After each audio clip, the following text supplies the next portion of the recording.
जाता है कि समुद्र की लहरें बहुत कुछ अपने भीतर छुपा कर रखती हैं और उन्हीं लहरों के किनारे एक ऐसा स्थान है जहां ईश्वर खुद निवास करते हैं, पुरी। ओडिशा के तट पर बसा हुआ यह नगर केवल तीर्थ नहीं बल्कि रहस्यों की जीवित कहानी है।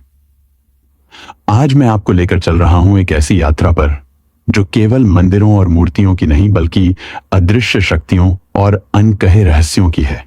यह कहानी है जगन्नाथ मंदिर की, उस मंदिर की जो एक राजसी स्थापत्य का नमूना भर नहीं बल्कि चमत्कारों की जमीन है, जहां मंदिर का ध्वज हर समय हवा के विपरीत दिशा में लहराता है, जहां सुदर्शन चक्र को किसी भी कोण से देखो वह केवल आपकी ओर ही देखता प्रतीत होता है, जहां रसोई में एक ही बर्तन से लाखों लोगों का प्रसाद बनता है पर कभी कम नहीं पड़ता। क्या यह केवल संयोग है या फिर इन सब के पीछे कोई अनदेखी शक्ति काम कर रही है? इस रहस्यमयी यात्रा में हम जानेंगे उन संकेतों को जिन्हें देखकर बड़े बड़े वैज्ञानिक भी मौन हो जाते हैं, और खोजेंगे उन रहस्यों को जिन्हें समय भी अपने गर्भ में छिपाकर नहीं रख सका। दोस्तों, कहा जाता है कि 15 जून 2015 रात के ठीक 12 बजे पूरा जगन्नाथपुरी शहर अंधेरे में डूबा हुआ था। लेकिन यह कोई साधारण बिजली कटौती नहीं थी। यह फैसला सोच समझकर लिया गया था, और इसका कारण भगवान जगन्नाथ मंदिर के गर्भगृह में एक बेहद गुप्त और रहस्यमय प्रक्रिया चल रही थी। उस रात भगवान कृष्ण का असली दिल प्राचीन मूर्ति से निकाला जा रहा था और उसे एक नई मूर्ति में स्थापित किया जा रहा था। पूरी शहर को अंधकार में रखना इस प्रक्रिया का एक अनिवार्य हिस्सा था, और इसे देखने वाले एकमात्र व्यक्ति ने जो खुलासा किया वह आपको झकझोर कर रख देगा। लेकिन सवाल यह है कि आखिर ऐसा क्यों किया गया? और सबसे बड़ा सवाल, क्या वाकई भगवान कृष्ण का दिल 5000 साल से भी ज्यादा समय तक संरक्षित रह सकता है, या यह एक प्राचीन उन्नत उपकरण है जो मांस और मांसपेशियों से नहीं बना? जगन्नाथ मंदिर के नियम और कानून इतने सख्त हैं कि इस पवित्र स्थान में पूर्व प्रधानमंत्री इंदिरा गांधी, रविंद्रनाथ टैगोर, आम्बेडकर और महात्मा गांधी जैसे बड़े व्यक्तियों को भी प्रवेश की अनुमति नहीं दी गई। लेकिन ऐसा क्यों? और 500 साल पुराने भविष्यमालिका ग्रंथ में इस मंदिर के बारे में ऐसा क्या लिखा गया है जो कहता है कि जब यह मंदिर पानी में डूबेगा तब पूरी दुनिया का विनाश होगा? आखिर वह दिन कब आने वाला है? यह भी कहा जाता है कि लगातार 800 सालों से जगन्नाथ मंदिर में हर दिन ध्वज बदला जाता है, लेकिन अगर किसी दिन यह ध्वज नहीं बदला गया तो मंदिर 18 सालों के लिए बंद हो जाएगा। आखिर इसके पीछे का रहस्य क्या है? और एक और बात, मंदिर के मुख्य द्वार से प्रवेश करते समय 22 सीढ़ियां पार करनी होती हैं, लेकिन इसमें से तीसरी सीढ़ी पर पैर रखना सख्त मना है। ऐसा क्यों? इन सभी प्रश्नों के उत्तर और जगन्नाथ मंदिर का पूरा इतिहास, साथ ही इससे जुड़े 15 ऐसे रहस्य जो विज्ञान और आस्था दोनों के नजरिए से आपको चौंका देंगे। तो आइए शुरू करते हैं इस अद्भुत और रहस्यमयी डॉक्यूमेंट्री को, जो आपको जगन्नाथ मंदिर की परंपराओं, अद्भुत वास्तुकला और अनसुलझे रहस्यों की गहराइयों में ले संगीत जाएगी आपने।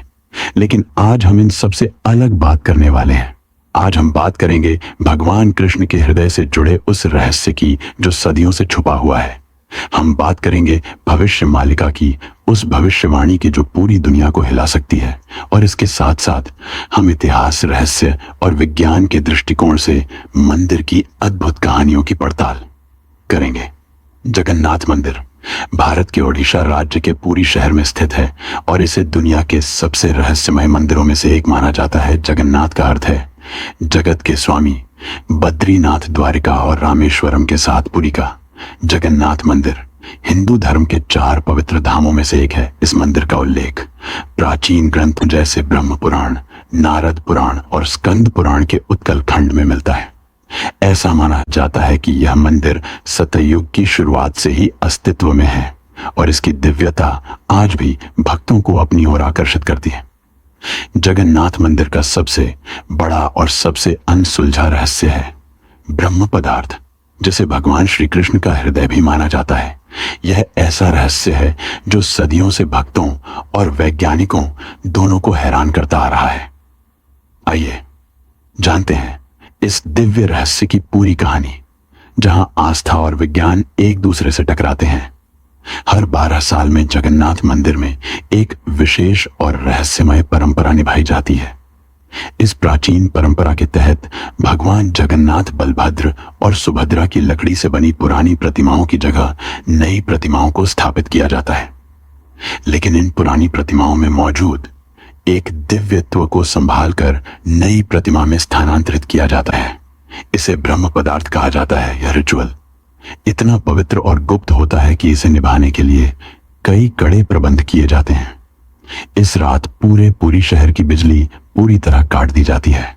हर जगह अंधेरा कर दिया जाता है। मंदिर की सुरक्षा सीआरपीएफ के कमांड में रहती है और किसी भी व्यक्ति का मंदिर के अंदर जाना सख्त मना होता है।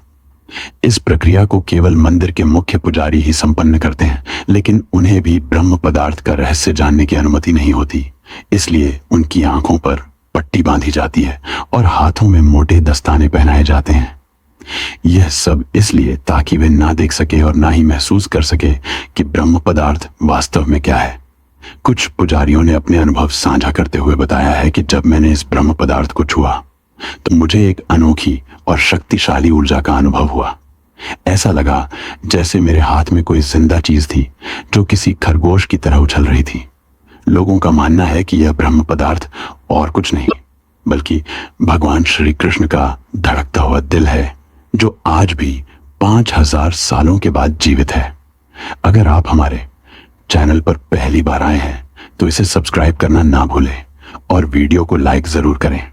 हम सबके मन में यह सवाल जरूर उठता होगा, आखिर भगवान श्री कृष्ण का हृदय यहां कैसे आया और क्या यह सचमुच संभव हो सकता है? इस अद्भुत रहस्य को समझने के लिए हमें समय के पहियों को घुमाना होगा और जाना होगा 3102 ईसा पूर्व में, यानी करीब 5000 साल पहले। एक ऐसा समय जब भगवान श्री कृष्ण ने अपनी लीला समाप्त कर इस पृथ्वी से विदा ली। महाभारत युद्ध के बाद कुरुक्षेत्र की धरती पर फैले लाखों शव और कौरवों के विनाश ने हर व्यक्ति को झकझोर दिया। इसी विनाश के लिए गांधारी ने भगवान श्री कृष्ण को दोषी ठहराया। अपने 100 पुत्रों की मृत्यु के शोक में डूबी गांधारी ने कहा, हे कृष्ण, जैसे मेरे पुत्रों का वंश समाप्त हो गया, वैसे ही तुम्हारा यादव वंश भी आपसी लड़ाई में नष्ट हो जाए और 36 वर्षों के भीतर तुम्हारी द्वारका समुद्र में समा जाएगी। 36 वर्षों बाद गांधारी का यह श्राप सत्य साबित हुआ।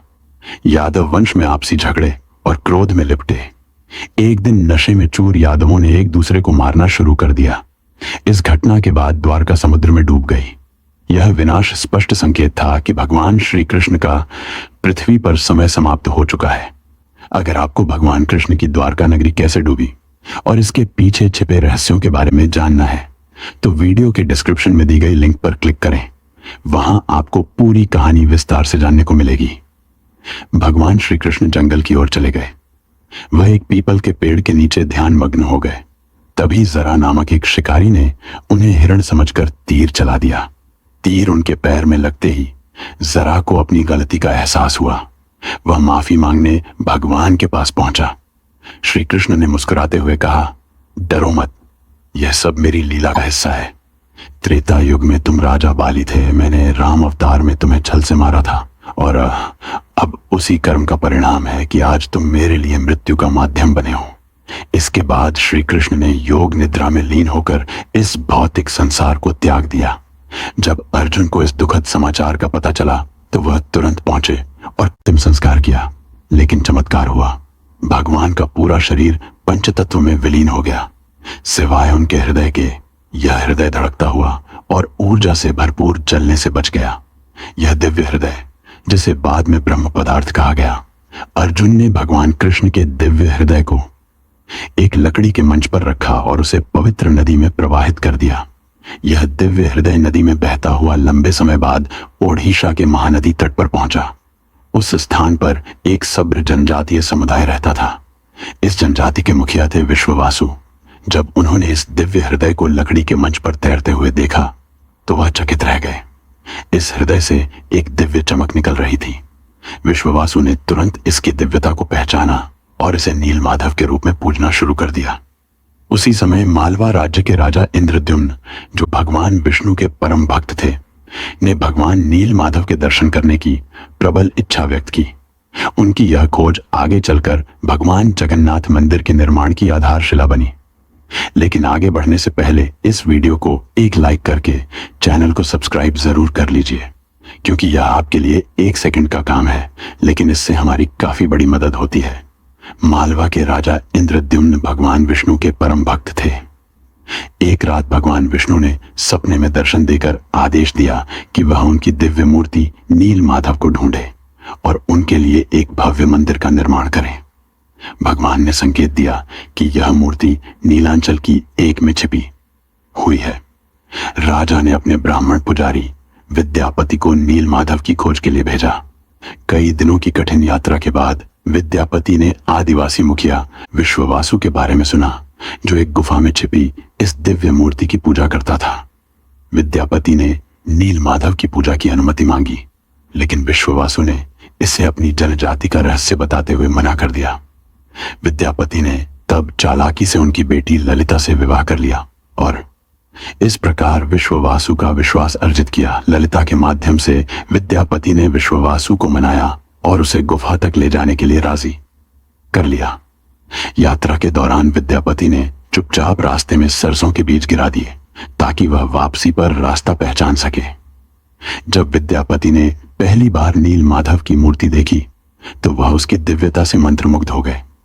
तुरंत उन्होंने राजा इंद्रद्युम्न को इस अद्वितीय मूर्ति के बारे में सूचित किया, लेकिन जब राजा गुफा पहुंचे तो मूर्ति वहां से गायब थी।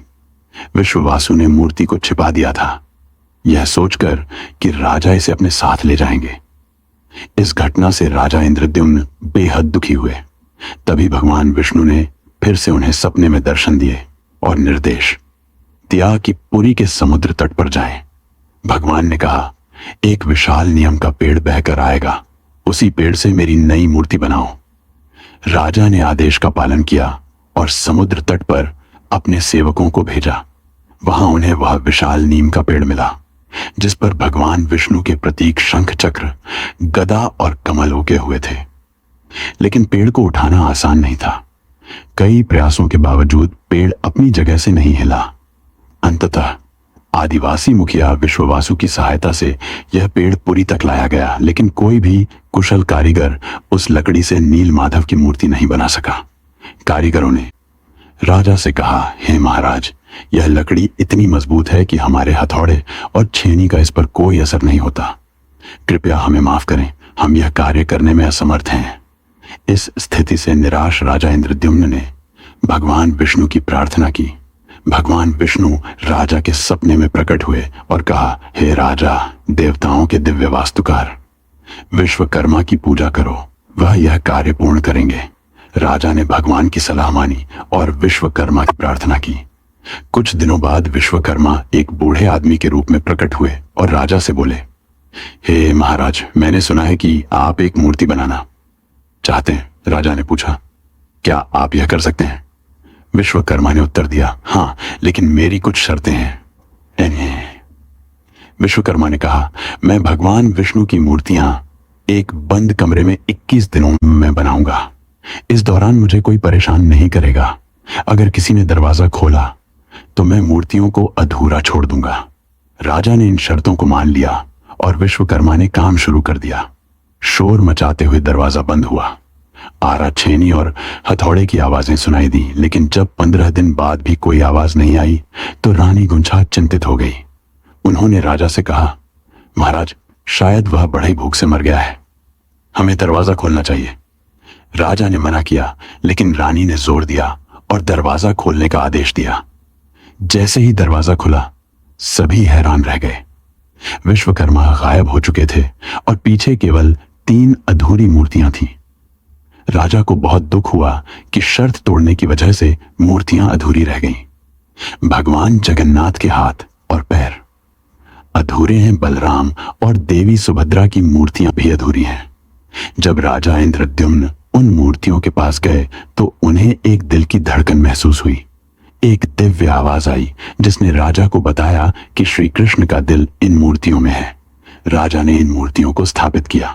आज यही अधूरी मूर्तियां भगवान जगन्नाथ, बलराम और देवी सुभद्रा के रूप में जगन्नाथपुरी में पूजी जाती हैं। भगवान जगन्नाथ को दुनिया का एकमात्र जीवित देवता माना जाता है जो अपने भक्तों की इच्छाओं को सुनते और पूरा करते हैं। अब हम बात करते हैं उस ब्रह्म पदार्थ की जो 5000 साल से रहस्यमय तरीके से सुरक्षित है। यह पदार्थ क्या है, यह कैसे अब तक जीवित है, और सबसे महत्वपूर्ण विज्ञान इस ब्रह्म पदार्थ के बारे में क्या थ्योरी दे रहा है। आइए इन सब पर विस्तार से बात करते हैं। यह रहस्य आपके सारे सवालों का जवाब देगा। यह निश्चित है कि यह हृदय रक्त और मांसपेशियों से नहीं बना था, क्योंकि इसमें से एक दिव्य ऊर्जा निकल रही थी और हल्का कंपन महसूस हो रहा था। फेमस आर्कियोलॉजिस्ट प्रवीण मोहन इस रहस्यमयी कहानी को साइंस के नजरिए से समझते हैं। उनका कहना है कि श्री कृष्णा सिर्फ एक इंसान नहीं बल्कि एक सुप्रीम बीइंग थे। उनके पास ऐसी प्राचीन शक्तियां थीं जो आज की मॉडर्न साइंस के लिए भी अज्ञेय हैं। थ्योरी के मुताबिक ब्रह्म पद, जिसे नील माधव या श्री कृष्ण का दिल कहा जाता है, असल में एक आर्क रिएक्टर है। यह एक ऐसा डिवाइस है जो भयंकर स्तर की ऊर्जा उत्पन्न करने की क्षमता रखता है। इस थ्योरी के जरिए वह जगन्नाथ मंदिर के रहस्यों को समझाने की कोशिश करते हैं। उन्होंने बताया कि जगन्नाथ की मूर्तियां लकड़ी से बनाई जाती हैं क्योंकि लकड़ी इलेक्ट्रिसिटी कंडक्ट नहीं करती। ब्रह्म पदार्थ से उत्पन्न ऊर्जा को नियंत्रित करने का एक तरीका है। करीब 50 साल पहले एक व्यक्ति ने दावा किया था कि उसने इस दिल को देखा था। उसने कहा कि यह दिल चांदी जैसा तरल बहा रहा था और यही तरल लकड़ी को कमजोर कर देता है। यही कारण है कि हर 12 साल में मूर्तियों को बदलना पड़ता है। उस व्यक्ति ने यह भी दावा किया कि दिल को जब प्रकाश में लाया गया तो यह चक्र की तरह घूमने लगा और जोर से वाइब्रेट करने लगा। उसने कहा कि यह दिल अष्ट धातु से बना है। इसके अलावा जब इस ब्रह्म पदार्थ को मूर्ति से बाहर निकाला जाता है तो यह सक्रिय ना हो जाए। इसे रोकने के लिए पूरी शहर की बिजली बंद कर दी जाती है। यह प्रक्रिया आज भी वैज्ञानिकों और श्रद्धालुओं के लिए रहस्यमय बनी हुई है। यह था ब्रह्म पदार्थ यानी भगवान कृष्ण के हृदय का रहस्य, जिसे आज तक विज्ञान भी पूरी तरह से सुलझा नहीं पाया है। लेकिन जगन्नाथ मंदिर के सारे रहस्यों को हम एक ही वीडियो में नहीं समेट सकते। इसका दूसरा भाग जल्द लाएंगे। अगले भाग में हम जानेंगे भविष्य मालिका ग्रंथ की उन भविष्यवाणियों के बारे में जो जगन्नाथ मंदिर से जुड़ी हैं। जानेंगे कि हर रोज ध्वज क्यों बदला जाता है। अगर 22 सीढ़ियों में से तीसरी सीढ़ी पर कदम रख दिया तो क्या होता है। सुदर्शन चक्र की वह अद्भुत शक्ति क्या है और 7 बर्तनों में बनने वाली रसोई का क्या रहस्य है। साथ ही ध्वज का हवा की विपरीत दिशा में लहराना, यह सच है या सिर्फ एक मिथक। अगर आपके मन में जगन्नाथ मंदिर को लेकर कोई सवाल है तो हमें कमेंट में जरूर बताएं। हम उसे दूसरे भाग में कवर करेंगे। और इस प्रकार जैसे जैसे हम जगन्नाथ मंदिर के उन रहस्यों से रूबरू होते हैं, हमारे मन में एक अजीब सी श्रद्धा और विस्मय का संचार होता है। जो आंखें केवल ईंट पत्थर को देखती थीं, अब वे आस्था की रेखाएं खोजने लगी हैं। जो मन केवल तर्क करता था, अब वो मौन होकर महसूस करना सीख गया है। जगन्नाथ मंदिर केवल एक स्थापत्य चमत्कार नहीं, वह तो एक दिव्य अनुभव है।